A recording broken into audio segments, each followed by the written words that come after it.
Magandang morning po. Okay, and ito, sabi ni Arnel Bernardino, only SMNI gave PBBM a fair campaign platform in one. Now, his admin is closing it. Budol is real, lahat ng media network ayaw kay PBBM. SMNI lang ang kakampi niya. Ang masaklap, ito ang iginante. Malamang yan, truth that matters. Siguro, totoo siguro, may katotohanan ang question ni Ka Eric. Ang SMNI ay magiging hadlang kaya nais nilang ipasara. Ngayon, tax nyo ang itinatanong ni Ka Eric. Okay lang sa inyo na walang sinagot ang Kongreso. Okay. I don't think so updated itong si Arnel, si Tokayo. Unang-una, mali po na SMNI lamang ang nagbigay ng fair campaign platform kay PBBM. At yung pagkapanalo, kahit sino pa ron sa mga yun, sigurado namang panalo si PBBM sa magiging resulta ng halalan.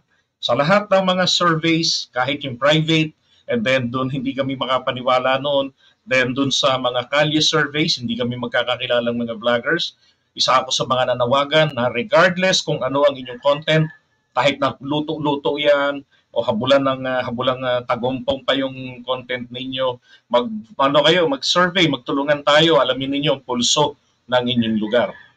Diba? So walang politicians involved, walang bayad-bayad, hindi katulad yan sa mga private firms. So ano resulta?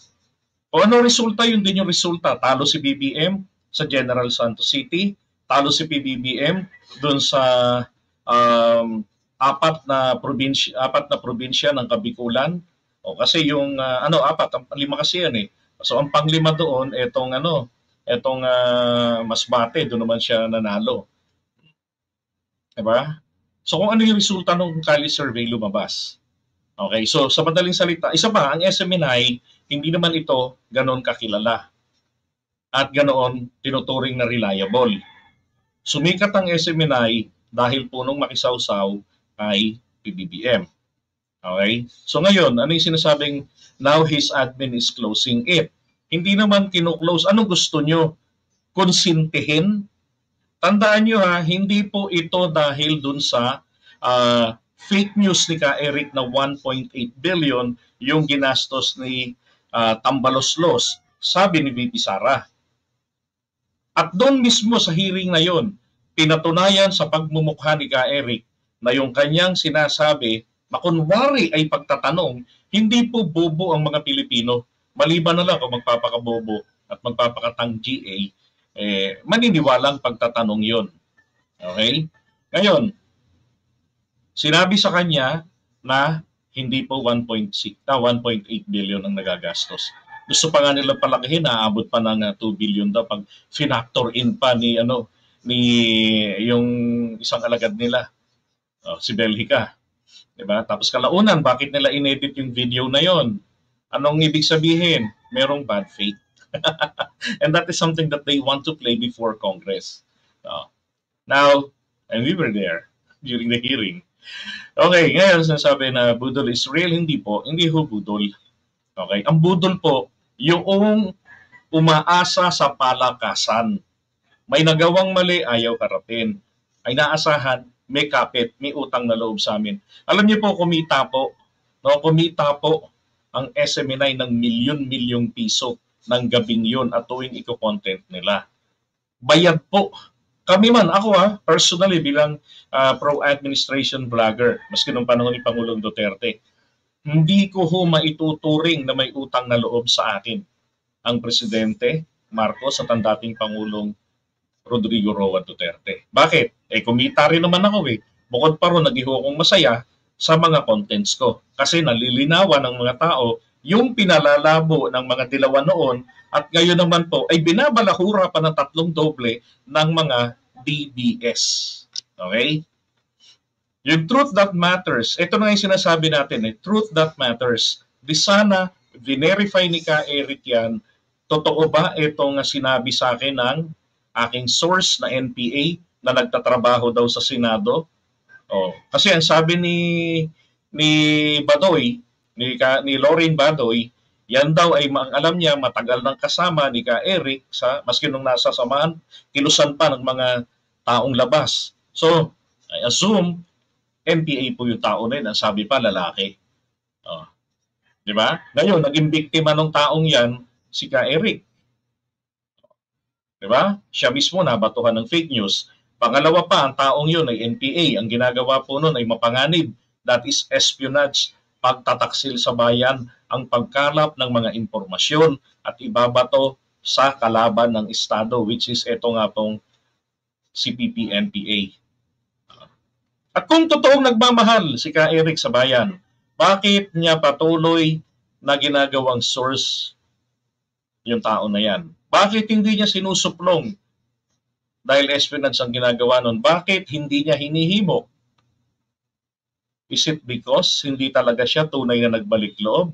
O baka ang lahat ng itong pinakikita niya sa atin dyan, ito ho ay bahagi lamang ng isang malaking strategiya ng mga NPA? Di ba? Baka NPA pa rin siya. Kasi yung mga behavior niya doon sa hearing sa Congress, very dominant. Talagang sinasadya niya na labagin ang mga rules. Sinasadya niya na maging arrogante. Kahit na naisampal na sa pagbubukha niya, fake news peddler siya. Oh. Diba? Sinabi niya na kung sino yung kanyang source. Tapos noon kaya nga siya nakalabas. Oh, pagkatapos noon binaliktad niya. 'Di ba? Wala raw siyang sinabi. O, sagot ni Tambunting, ni Congressman, paano namin malalaman ang identity nito kung di niya sinabi? Alam niyo naman ang mga NPA, parang China, parehong mga komunista, hindi mapagkakatiwalaan. Ganyan na ba kayo kalala? Nagpapaniwala sa mga hindi mapagkakatiwalaan ang mga komunista. Akala ko ba galit kayo sa komunista? Pero bakit doon sa asal komunista, paniwalang-paniwala kayo? Alam nyo, sa pagbabalita, dahil they claim na media sila, meron pong basic procedure dyan. Pag nakakuha ka ng impormasyon, what you need to do is to verify it. Did he verify? No. Ang style nila Ka Eric at na itong iba, pareho ng estilo ni Maharlika. Magbabato ng impormasyon o ng aligasyon, tapos yung tinamaan, bahala siya sa buhay niya na magpatunay na mali yung aligasyon. Sa legalidad po, kung sino ang nag-aakusa, siya ang may burden of proof. Siya yung mayroong obligasyon na magpatunay. Kung nasa korte yan, kailangan niyang panindigan yan at tayuan yan. Diba? Sabi niya, ang SMNI ay magiging hadlang kaya nais nilang ipasara. Maliho. Hindi po yun ang ugat kung bakit sila nanganganib. Maliwanag naman ni layout ni Nograles, ni Atty. Migs, ang mga violation, 6 na violation ng SMNI. Kung gusto mong malaman kung ano-ano yun, reviewin mo yung congressional hearing. O baka gusto mo, panoorin mo rito sa channel ko yung mga paglabag ng SMNI. Na inisa-isa ni Atty. Mig Nograles. O kung gusto mo pa, yung specific portion lang ni Mig Nograles, yung Lady in Red, i-type mo. Makikita mo na yun dito sa channel ko. Kaya sabi, ngayon, tax nyo ang tinatanong ni Ka Eric. Okay lang sa inyo na walang sinagot ang Kongreso. Anong tax yun? Alam niyo, palagay ko ang dapat ninyong asikasuhin, ang dapat nyong asikasuhin ito. Ano ang nangyari doon sa sinasabi nila ngayon na 51 billion pesos na pondo na ibinaba ni Pangulong Duterte sa kanya? Panahon niya yun eh. Hindi na mangyayari yan kung hindi sinasangayunan ng presidente yan.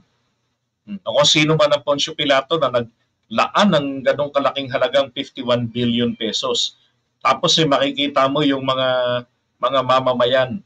Nung araw pa binabaha, hanggang ngayon binabaha, walang makitang epekto. Kung sinasabi na yan ay ginastos sa flood control system.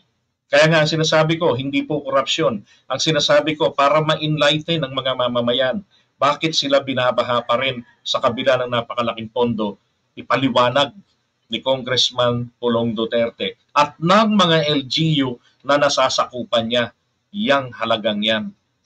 Diba? Una, sabihin nila kung meron ba talagang ganyang kalaking halaga. Kung wala, ano ang meron? Kung ano yung meron, ano yung nagawa? Diba? para maayos. Oh. And then ito naman si Congressman Ko at saka itong si Ping Lacson, kailangan nilang ilabas ang mga pruweba nila dyan sa kanilang aligasyon na 51 billion. It's a holy land, sabi nga nila.